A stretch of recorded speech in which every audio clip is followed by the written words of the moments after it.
자,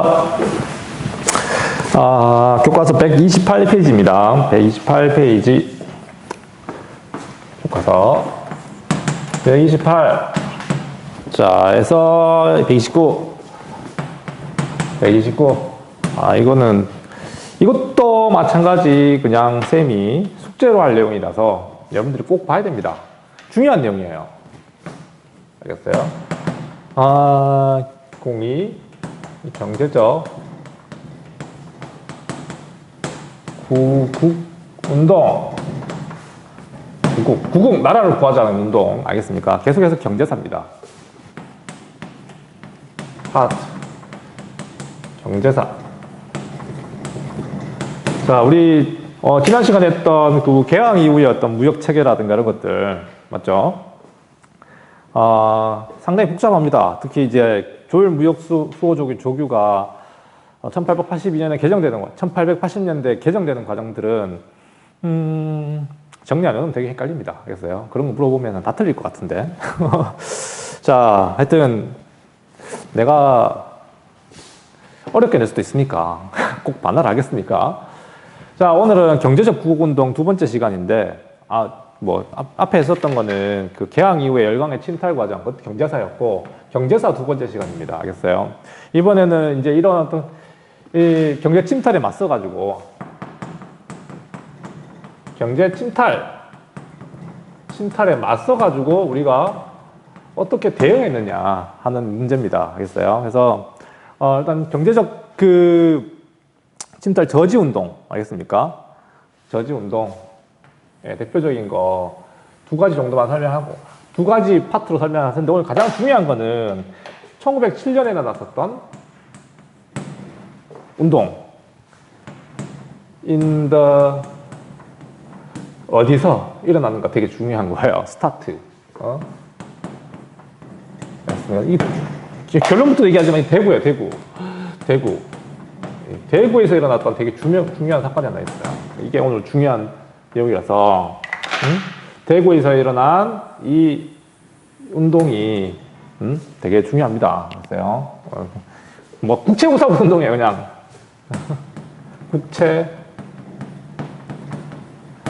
국채보상 운동에 대한 얘기를 할 겁니다. 알겠어요? 그 말고도 앞서가지고 1907년 이전에도 경제 침탈에 맞서서 어떻게 저항했느냐. 저지운동. 경제 침탈에 대한 저지 운동이 어떤 것들이 있었는지 살펴보시고, 이런 청나라라든가 일본 상인에 맞서가지고 벌어졌던 상권 수호 운동 이런 것들을 그냥 정리만 해놓으면 될 것 같아요. 알겠습니까? 정리만. 이건 지난 시간에 했던 내용이라서 좀 언급됐던 내용이라서 어렵진 않은데 이것도 마찬가지야. 이것도 했긴 했었어요. 오늘 반공령에 대한 얘기 좀 해보려고. 반공령에 대한 얘기 지난 시간에 살짝 했었어요. 그 반공령이 조율통상장정에서 1883년에 규정됐지만 그게 별 실효성이 없었다 했잖아. 그 얘기입니다. 그래서 그대로 또 하는 거라서 그냥 좀 복습하는 거지만 요거는 좀 알아둬야 됩니다. 이게 지방에서 일어났던 대표적인 어떤 구국운동이 두 개가 있거든요. 하나는 1907년에 방금 하는 국채보상운동, 1920년대에 그 물산장려운동 하나 더 있어요. 그거 두 개 헷갈립니다. 그래서요. 물산장려운동하고 오늘 배우는 국채보상운동이 약간 경제사적인 어떤 운동이라서 헷갈릴 수 있는데 장소가 완전 달라요. 대구 좀 이게 대구를 좀 많이 강조합니다. 어디서 일어났는가? 보통 이제 서울이나 한양이죠. 그쪽에서 일어나는 게 보통 구국운동의 핵심인데 지방에서 일어난 거는 잘 조명이 안 되는데 두 개가 있으니까 잘 알아둬야 돼요. 평양과 대구. 경제침탈 저지운동 요건 봅시다. 일단 어쨌든 이게 이제 대표적인 게 뭐냐면 반공령이에요. 반공령. 그러니까 우리 반공령 규정은 언제 만들어졌다고 했지? 반공령 규정 맞아요. 1887년에 아까 얘기했던 조율통상장정. 그러니까 실제로 1889년에서 1890년대 엄청난 흉년이 있었어. 대기근이 있었고 당연히 이제 우리 곡식 유출을 막아야 될 거 아닙니까? 알겠습니까? 주로 이제 황해도라든가 황해도와 함경도 지방에서 이 곡식이 부족한 심각한 곡식 부족 사태를 겪었고 그래서 이제 방공령을 내리게 되지. 그렇습니까? 방공령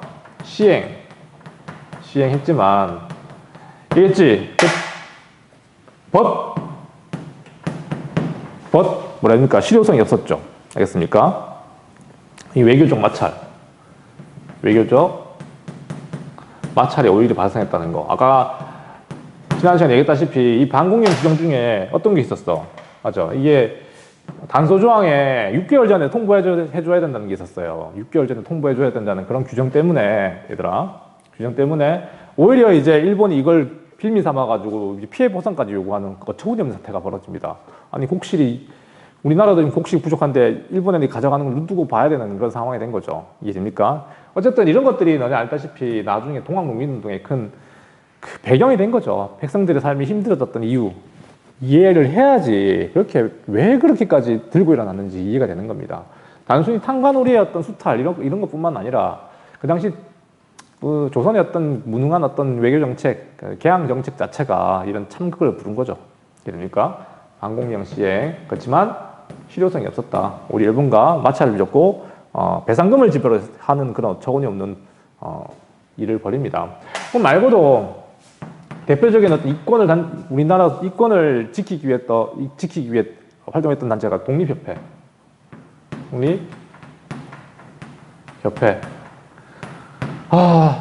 갑자기 독립협회 등장하니까 좀 뜬금없죠. 독립협회는 민권운동 단체로 우리가 알고 있지만 이 당시 이 러시아의 이권 침탈에 대해서 심각하게 문제 제기했던 단체가 바로 독립협회였어요. 그러니까 이거를 갖다가 쌤이 앞에서 설명해줘야 되는데 해줘야지 좀 이게 이어지는데 이게 시험 문제 나와버렸지만 난 이때 설명하거든 보통. 그러니까 이권 침탈 운동에 맞서가지고 러시아에 주로 했던 게 저령도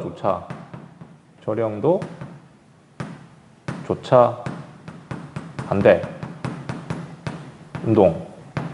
그러니까 다시 얘기하지만 사실상 이 당시에 독립협회는 야권 단체였습니다. 그러니까 러시아의 어떤 이런 이권 침탈에 대해서 강력하게 문제 제기하고 고종과 소통하려고 했지만 그래도 고종의 어떤 그 전제왕권과 이런 걸 좀 견제했었던 단체였습니다. 알겠습니까? 약간 그래서 이완용 같이 좀 미국 중심의 그 당시 이완용은 친미파였습니다. 친미파라든가 또는 뭐 약간 친일적인 사람들도 많이 섞여 있었던 게 독립협회였었어요. 어쨌든 조령도가 어딘지 압니까? 조령도는 저기 부산에 있어요. 부산. 거기 이제 러시아 애들이 이 당시는 연료가 석탄이었거든요. 너네 배가 다니는데 제일 중요한 게 이 당시는 석탄을 싣고 가야 돼. 그러니까 배가 가려면은 중간 연료기지가 필요했거든요. 그게 이제 저령도를 조차해가지고 연료기지로 쓰려고 했던 게 러시아의 계산이었거든. 이걸 또 반대운동 벌였던 거였고, 또 하나가 뭐냐면 한러은행 설립 반대운동. 한러은행 설립 반대운동.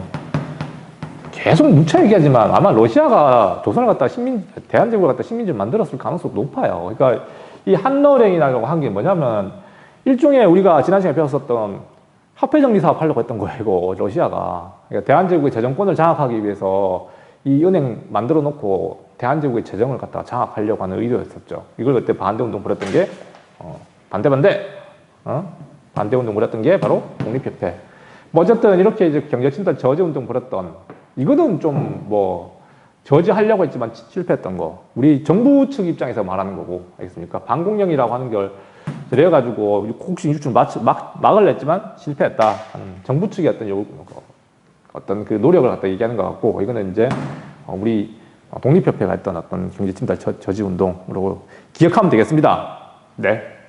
됐고요. 자, 이 상권수호운동 빨리빨리 가게. 이게 중요하니까. 상권수호운동, 아까 지난 시간에 잠깐 얘기했던 거야. 이 상권이라고 하는 것 자체가 이제 이 당시 청나라상이 일본 상인이 우리나라에서 장사하니까 여기에 맞서가지고 우리가 어떻게 상권을 지키느냐 하는 문제. 알겠습니까? 대표적인 게 시전상인들. 근데 시전상이 뭔지 압니까? 아이고, 또 설명하려면 길어지는데. 시전상인. 간단하게 했는 것 같아. 지나가면서, 지난 시간에.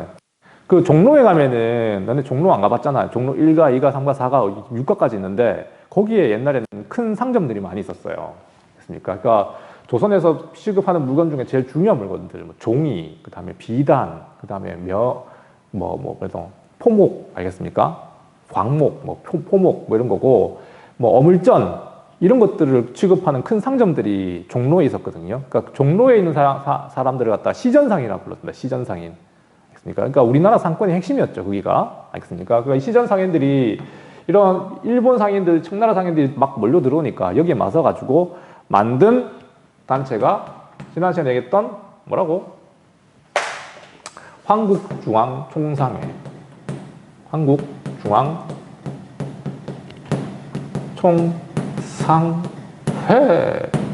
걸 조직하여, 알겠습니까? 상권을 지키려고 했었던 거였고, 그거 말고도 뭐 쌤이 얘기했잖아, 뭐 대표적인 뭐 상회사, 그 말고도 좀 거대했던 상회가 있었는데, 이 경강상인이라고. 경강상인. 그러니까 얘들은 이 당시 이제 물류를 담당했던, 그러니까 한강을 중심으로 이제 일종의 물류 회사였죠. 알겠습니까? 택배 회사라 생각하면 됩니다. 그러니까 전국에 있는 이제 뭐라 해야 되나, 쌀로 그때도 좀 곡식이라든가 이런 거 걷어오면은 실어 나르고 했던 게 이제 이런 사람들이었는데, 경강상인이었거든요. 한강을 중심으로. 나중에 이 사람들은 증기선까지 구입합니다. 증기선 구입해가지고 이렇게 상권을 지키려고 했었던 나름대로 했던 그 노력이었지만 역부족이었죠. 알겠습니까? 그래도 좀 볼만하다. 그 다음에 이건 보부상들도 있었거든요. 보부상.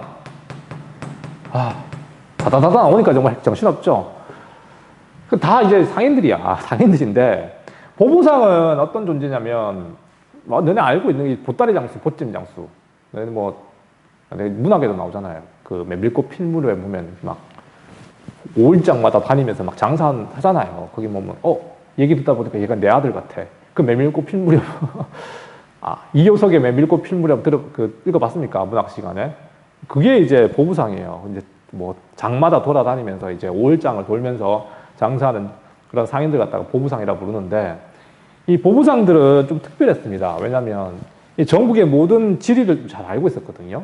그러다 보니까 나중에 이제 일본 상인 그 다음에 청나라 상인 막 들어오고 이런 상황에서 얘들을 갖다가 정부가 약간 어용 조직처럼 조직시켜줘요. 그걸 해상공국이라고 불렀어요. 어렵다? 해상공국이라고 하는 건데, 이게 1883년에 조직됩니다. 이게 일종의 국가가 상인들을 보호해 주었다고 해야 되나? 왜 그랬을까요? 일개 상인을 왜 보호합니까? 물론 보호해 줘야겠지. 우리나라 사람이니까. 이게 얘들이 약간 고종의 스파이 같은 걸 많이 해요. 그러니까 이용익, 우리 대한제국의 이용익이라는 사람도 보부상 출신이었거든요. 마찬가지로 이 해상공국이 약간 정부의 어떤 그 밀정 역할도 합니다. 밀정, 알죠? 스파이. 알겠습니까? 보부상인데 돌아다니면서 지방을 감시하기도 하고 막 정보를 수집해가지고 중앙정부에 보고하기도 하고, 그래가지고 이걸 갖다가 사실은 정부 조직처럼 움직였어요. 이게 나중에 상리국으로 개칭되는데, 나중에 얘네들이 최종적으로는 봤었던, 기억나는지 모르겠습니다. 이게 황국협회죠. 이게 황국협회로.